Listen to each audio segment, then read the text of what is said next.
Hey guys, what's up? It's Shauna. I am back to do another book chat review kind of thing. And today we're going to be talking about A Lady's Guide to Petticoats and Piracy by Mackenzie Lee. If you don't know this book, it is about Felicity Montague. It is the second book. It's like the companion novel to A Gentleman's Guide to Vice and Virtue, which I absolutely adored. I loved this book so much. I got it in my owl crate, and I cannot talk highly enough about this book. It would have never been a book that I would have picked up in the bookstore, and I'm so happy I got it in my owl crate because I realized that I actually like historical fiction after reading this. So that was a really nice surprise, and that's why I kind of like those book boxes, because you kind of get things that you don't typically read. And so yeah, so I love this book. So I was super stoked when this one came out.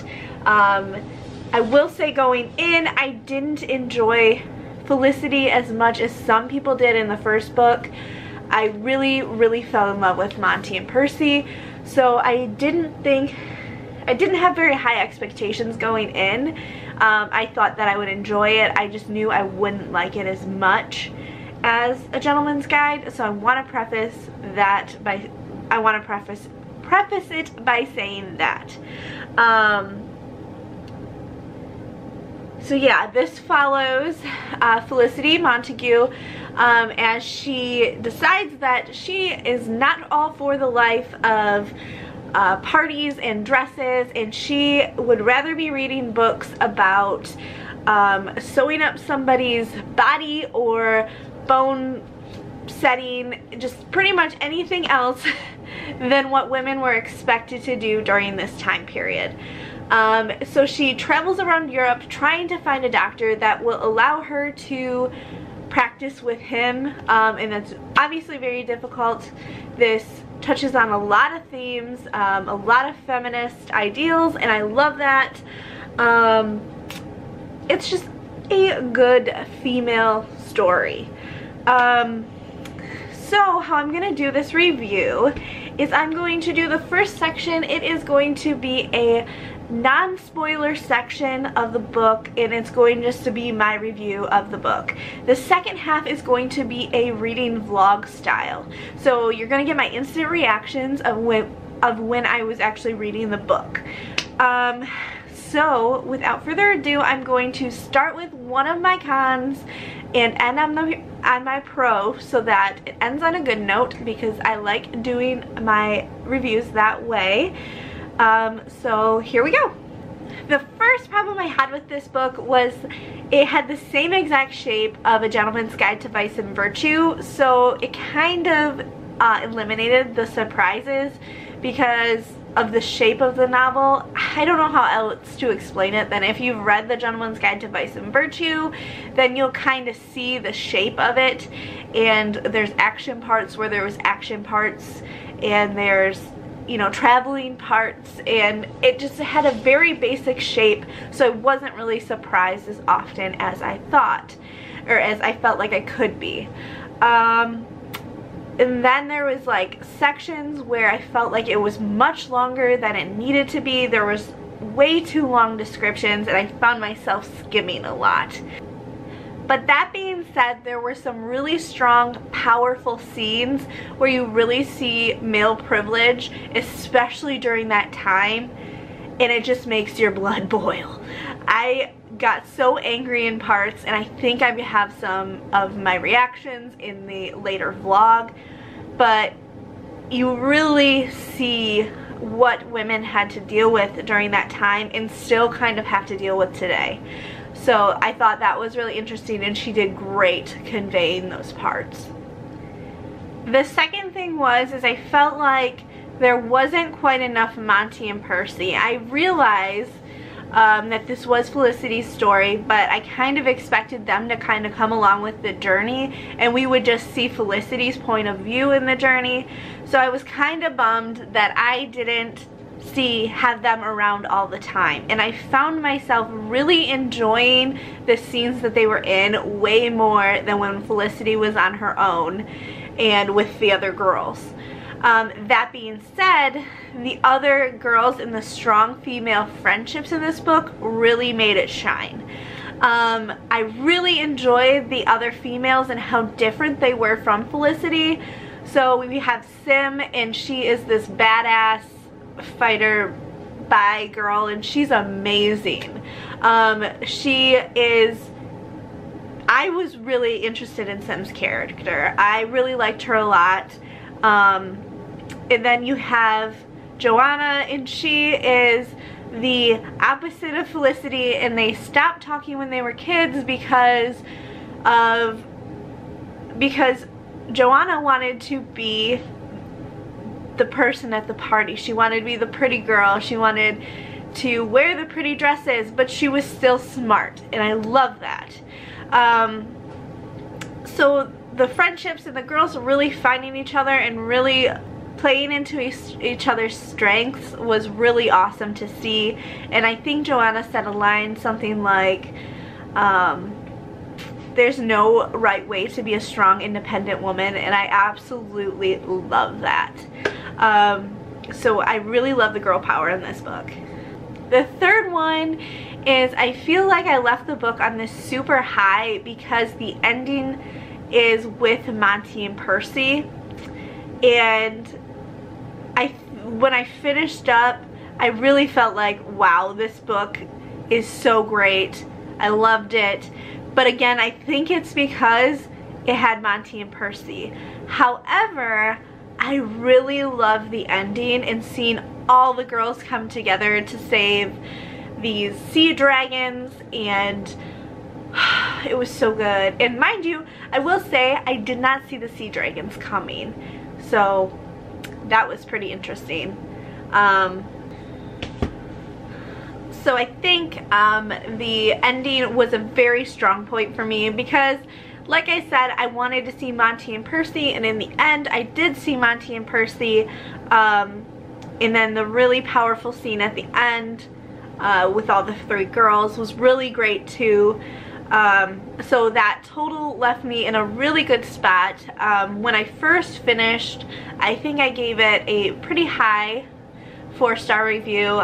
Once I started thinking about it, it's still a 4-star review for me. It's just maybe a little on the lower side.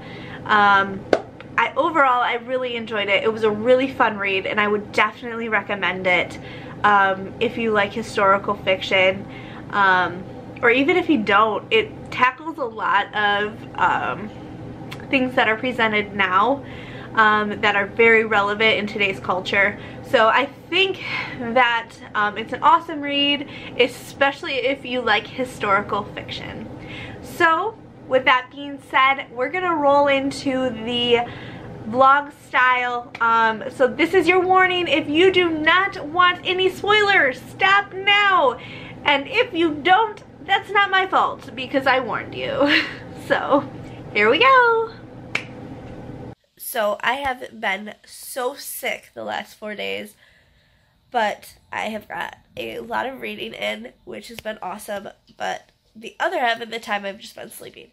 So that's how my life has been. It's currently Christmas Eve, and I just started A Lady's Guide to Petticoats and Piracy, which is the sequel to A Gentleman's Guide to Vice and Virtue, and I wanted to start making videos about my reading process and what my thoughts are as I'm going through these books. And so I thought there's no better time than right now, since I just started this book and it's what I've been anticipating. So I'm just really excited about it. So I'm only about 40 pages in, and I have been waiting for this book for so long. I was really nervous going into this book because I liked Felicity in the last book, but she wasn't my favorite. I loved Monty and I loved Percy and I loved their connection. And I was kind of disappointed when I heard that she was going to be the main of this book, but guys, she just met up with Monty and Percy. So, stuff's about to get real, and I just love the wit and the banter between all the characters together, and I really just like them as a unit together, and I think that's what I really enjoy about the book. It's just all their banter together and how they really just complete each other and challenge each other, and I love it. I love all of it, and I'm just so excited to continue. And I remembered how much I love the wit in Mackenzie Lee's writing, and how she just inspires me so much, because it's things that that doesn't come naturally to me as a writer. So being able to read this is like really inspiring to me, and yeah, so that's where I'm at right now. So I'll let you know the next part when I get really excited. Hey guys, so I just got to this part where Felicity is trying to get into a hospital, and so that she can study medicine. And guys, I got so angry. Oh my gosh. So obviously this is in the past. I'm not exactly sure the time frame, but anyways, basically girls aren't allowed to study medicine, and the way these guys talk to her, whew guys, whew, I got so angry. But she came back with the best comebacks and the most logic, and it was wonderful and a beautiful thing. So just wanted to share that. Hey guys, so I'm just about to sit down and start reading for the night. So I'm really liking it so far. I'm about 170 pages in. I really like Sim and the mystery she brings, and I think there's going to be a lot of depth to her character. I don't think that it's going to be just how she's portrayed right now, like she's stealing.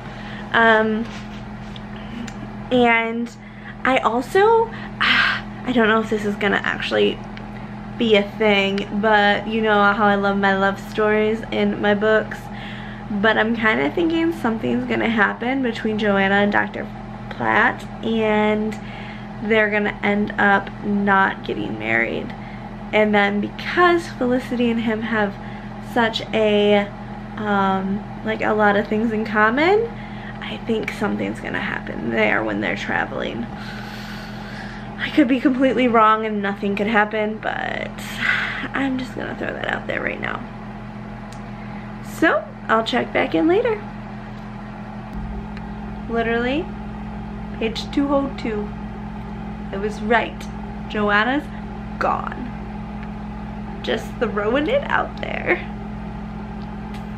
I knew it. I knew it. I knew it. I knew it. And this is why I love Mackenzie Lee, because I am now barely further than I was before. And she's completely blown my mind, and Dr. Platt does not seem to be who he says he is. And things are about to get interesting, and I gotta keep reading. One thing I will say about Mackenzie Lee's writing is she gets a little bogged down in descriptions. However, I do love some of her descriptions. Like, she's very good at tailoring her descriptions to the POV characters. So, like, specifically, I remember this one scene where Monty is describing a sunset, and he describes it to, like, the color of his favorite wine or something. And I think that's really cool, being able to really tie in descriptions like that. And I've seen quite a few in this book for Felicity as well.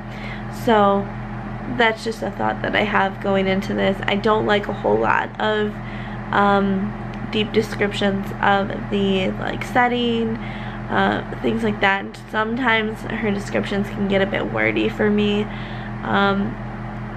but it's nothing that would make me stop reading. So still moves the plot forward. It's still pretty exciting. So wanted to point that out. I love that Felicity is like, I don't take no man's crap kind of girl. Like, I love that.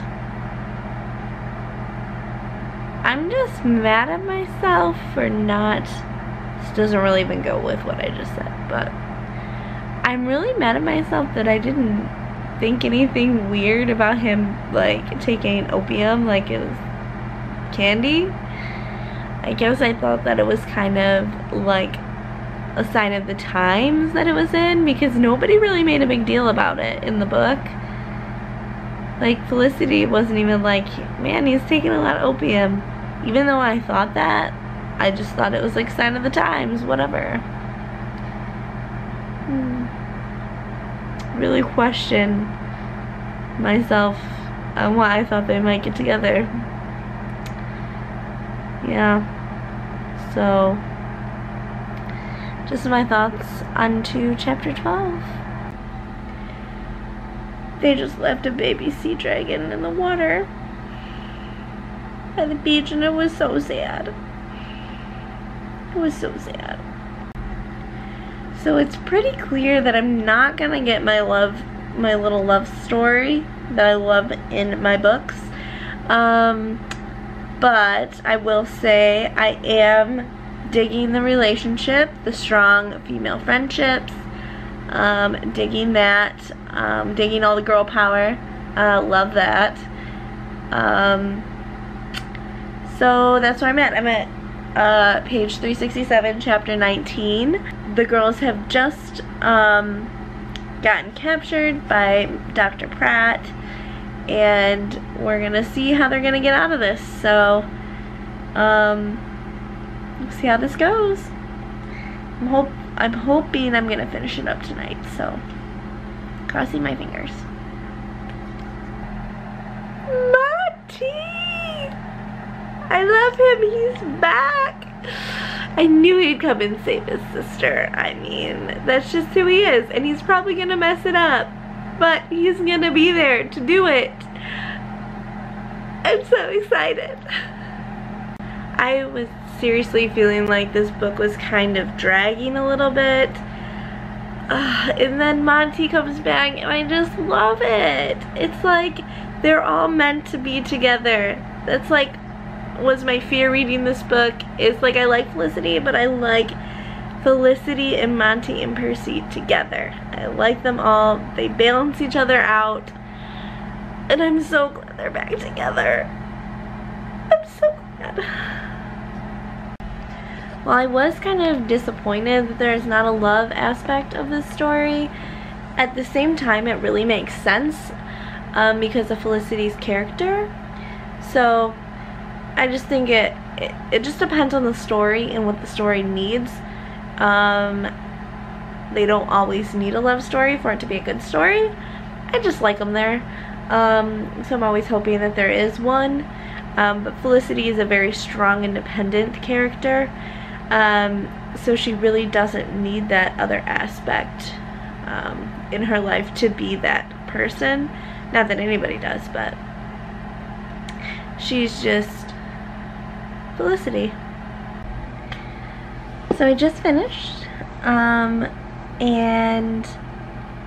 how am I feeling about it? I think I'd say I'm feeling pretty satisfied with the ending. I will say I didn't see sea dragons being a thing in this book, and it was, so that was kind of cool. I really liked the female friendships, the strong female friendships, and I did like how Felicity stayed true to herself in this book. And I think that's very important, that characters stay true to themselves and they still grow, and you can watch them complete their journey. So yeah, I'm feeling very satisfied at the end of this book. I wish there would have been a little bit more Monty and Percy, but obviously This was meant to be Felicity's story, so that's just me wishing there would have been a little bit more of that, because I absolutely love the scenes with them in it. I think I liked A Gentleman's Guide to Vice and Virtue a little bit more, just because we actually got to see all of them together the whole time, and I just fell in love with them more than I did Felicity.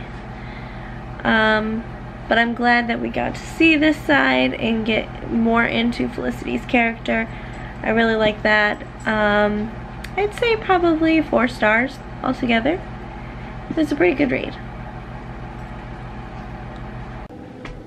So what do you think? Did you read it? Did you enjoy it? Are you going to read it? What are your thoughts on this book? I would love to know about it. Go ahead and leave me a comment below. That's all I've got for you today. Thanks so much for stopping in. I post videos 2 to 3 times per week all about books and writing, so if that sounds good to you, I'd love it if you'd like, comment, and subscribe below. And we'll see you guys next time. Bye!